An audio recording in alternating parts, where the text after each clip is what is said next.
இது ஒரே அம்மாவுக்கு பிறந்த ட்வின் பப்பீஸோட real story from my point of view.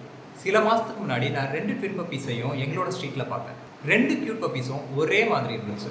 But வளர வளர 2த்தோட பிஹேவியரும் சேஞ்ச் ஆச்சு. ஃபர்ஸ்ட் பப்பி சுட்டியாக சுற்றி வந்து காலை நக்கிறது, கூட விளையாடுறது, மனுஷங்க கூட நல்லாவே பழகுச்சு. செகண்ட் பப்பி சாப்பாடு தவிர எதுக்காகவும் மனுஷன் கூட போகவே இல்லை.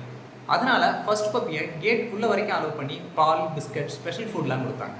பட் செகண்ட் பப்பியை அதோட டல்னஸ் அண்ட் உடம்புல இருக்க ரேஷஸ்லாம் பார்த்து கேட்டுக்குள்ளேயே அலோவ் பண்ணாங்க. அந்த நாய்க்குட்டி மனுஷங்க கூட பழகாமையே போனதுக்கு காரணம் அதுக்கு நடந்த பாஸ்ட் எக்ஸ்பீரியன்ஸ். தெருவில் போன யாரோ ஒருத்தர் அதை துரத்தி கல்லெறிஞ்சார். அதில் அடிபட்டு அது ரொம்ப நாளாக கால் நொண்டியே தான் நடந்துச்சு. அப்போல இருந்து அது மனுஷங்க கிட்டேயே வர்றதில்லை. அந்த நாய்க்கு ஒரு நாள் செம்மையாக முகம் வீங்கி இருக்கிறத பார்த்தேன். டிச்சில் விழுந்து பொருண்டது தான் அதுக்கு காரணம்னு ஸ்ட்ரீட்டில் பேசிக்கிட்டான். அதை பார்க்கவே ரொம்ப பாவமாக இருந்துச்சு. அடுத்த 2 நாளில் நாய்க்குட்டி செத்து போச்சுன்னு சொன்னாங்க. பட் முகம் வீங்கி இருந்த நாய் கியூர் ஆகி நல்லா தான் இருந்துச்சு.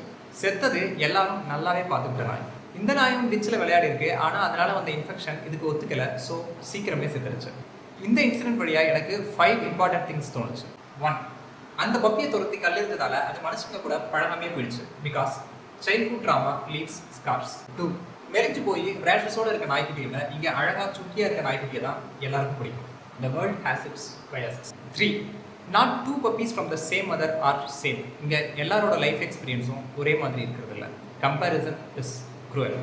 4, யாரும் பார்த்துட்டு இல்லாததால மெலிஞ்சு போன நாய் தான் ஃபர்ஸ்ட் இறந்துரும்னு நினச்சேன். பட் நடந்தது வேற. Life is unpredictable.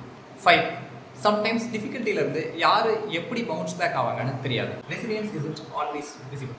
I dedicate this video to the nameless twin puppies.